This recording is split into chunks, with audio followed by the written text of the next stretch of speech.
English traveler, George W. Festingue, visited Traveler's Rest in 1837, he was pleasantly surprised. I got an excellent breakfast of coffee, ham, chicken, good bread, butter, honey, and plenty of good new milk for $0.25. What a charming country this would be to travel in if one was sure of meeting with such a nice, clean quarters once a day. This is a perfect example of what a Stagecoach Inn would have been at this period of time.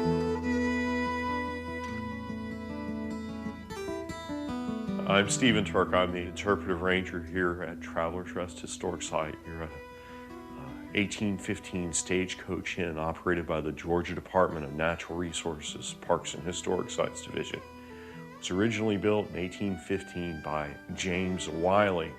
Wyly was charged with opening the Unicoi Turnpike. Unicoi Turnpike started over in South Carolina, ran over towards Clarksville, turned north up the Nacoochee Gap up through Helen and Hiawassee, and then on into Tennessee. Originally, there were 4 stagecoach inns along the Unicoi Turnpike.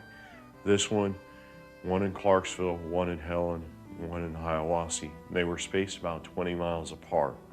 That was the distance you could reasonably expect to travel in one day's time. My name is Frances Wellbanks. I worked here for almost 20 years as superintendent of the site. And to me, it's just like being at home because I grew up right around the place, played here as a child. My son played here as a child, so it is an important place to us, to my whole family.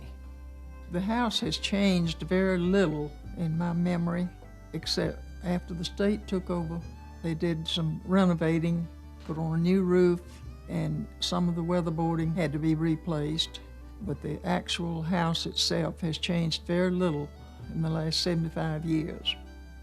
The fact that it has belonged to my family all these years means a great deal to me.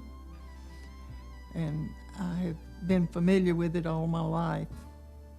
Played here as a child. We had our family reunions here for a number of years.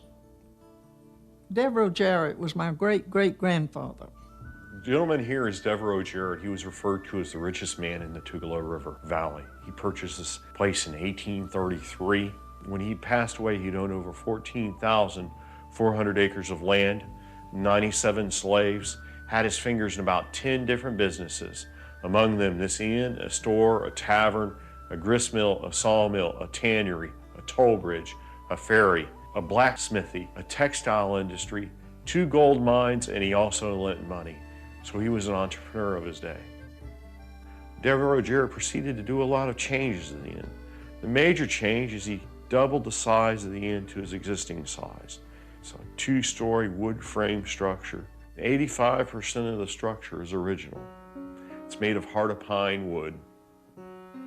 This house is filled with antiques that are original. Among them in this room are the blanket chest, the cradle. The bowl of the cradle is from one single log of black walnut wood. The hinges were made in a blacksmith shop. Devereaux Jarrett passed away in 1852, and his youngest son, Charles Kennedy Jered, inherited his house. The tester bed here in the corner is a bed that Lizzie Lucas Jered, his wife, brought with her in her dowry. You'd hang mosquito netting from the top in order to keep the bugs out in the summertime. On a cool fall night, you might not need that extra blanket across your legs, so you'd roll that up on the blanket roller. When you got cold in the middle of the night, you grab a hold of the blanket and pull it right off. Over here is the shawl bed that was made for the children. It has a drop side where they could drop it down, let the children get in, then raise the side back up. This is the family parlor. Quilting rack above your head would have been attached to one single line, lowered down when needed, raised up when not in use. It's a plantation style desk. We slide out the front here, drop the cover. Black walnut joined to pine. Even the inside drawers are carved out decoratively. If you look real close, you can see the dovetailing where they join the woods together. The next room is where the guests would enter, register, and the stairs go up to the bedrooms upstairs. Now, at the far end of the house was the dining room, which was a common dining room. The family and the guests all dined in the same room, but not at the same time. The dining room table is made from 3 planks of black walnut wood. We think of a dining room table today as having leaves that fit in the middle, but the leaves for this were standalone pieces that attached at either end with what's called mortise and tenon. The tenon are the spikes, the mortise are the divots. Only one of the 2 standalone pieces is in existence. It's this one here. This is a Caleb Shaw piece. Caleb Shaw visited the inn in approximately the late 1840s. He was a traveling furniture maker, and he wound up making a lot of furniture for the Jarrett family. This is the swag lamp. It's a chain lamp. You can literally pull it down or raise it up depending upon your need. It's a kerosene lamp. The globe is made of cranberry glass. You add a little bit of gold to the glass making process in order to make the reddish color. The kitchen is underneath the dining room, where they could come up and down the stairs with the food. Now, the main room upstairs is what we call the Joe Brown room. That's where he and Elizabeth Grisham spent their wedding night. He was the governor of Georgia during the Civil War, and we call that room the Joe Brown room. We still have a shawl bed in there. If you look all around you in this room, you'll notice the paint has been removed. This room was painted. When the state took this over, they decided to remove the paint. When they removed the paint, they found a surprise. To the right of the candlestick, just above the mantelpiece, there's a signature, W.H. Clapp, M.D., 1851, Phila, we assume Philadelphia. Corresponds with a period of time in which Devereaux Jarrett was deathly ill with what they called consumption, tuberculosis. He eventually died of that malady in 1852.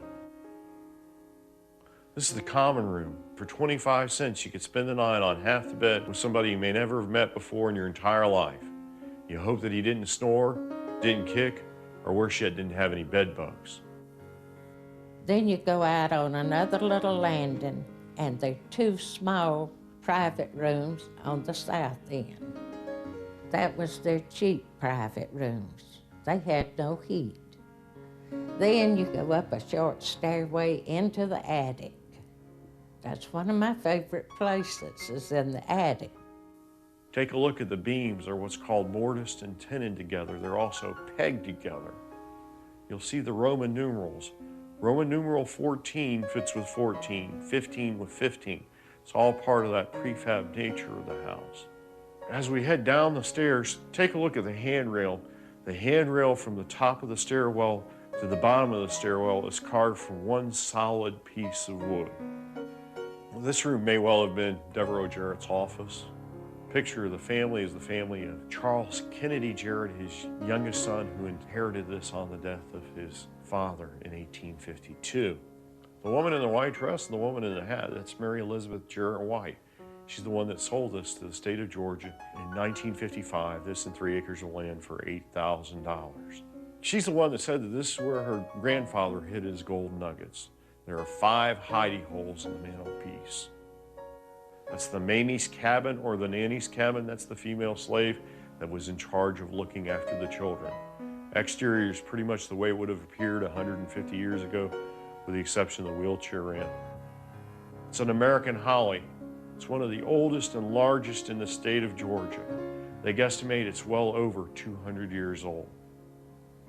The rock is called the Indian rock. It has what are known as petroglyphs, rock carvings on it. I've had many archaeologists take a look at it, try to give us an idea as what it could mean. This is the furnace.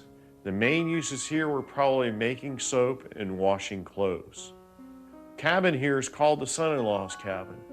It's the only 20th century building on the site. It was built in the very, very early 1900s.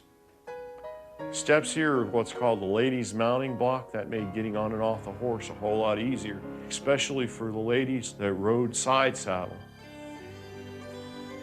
The Unicoi Turnpike was a toll road of its day. People traveling on it would have been anything from travelers to traders, farmers bringing their goods to market. This would have been an excellent example of what life might have been like on a busy Unicoi Turnpike during the middle of the 19th century.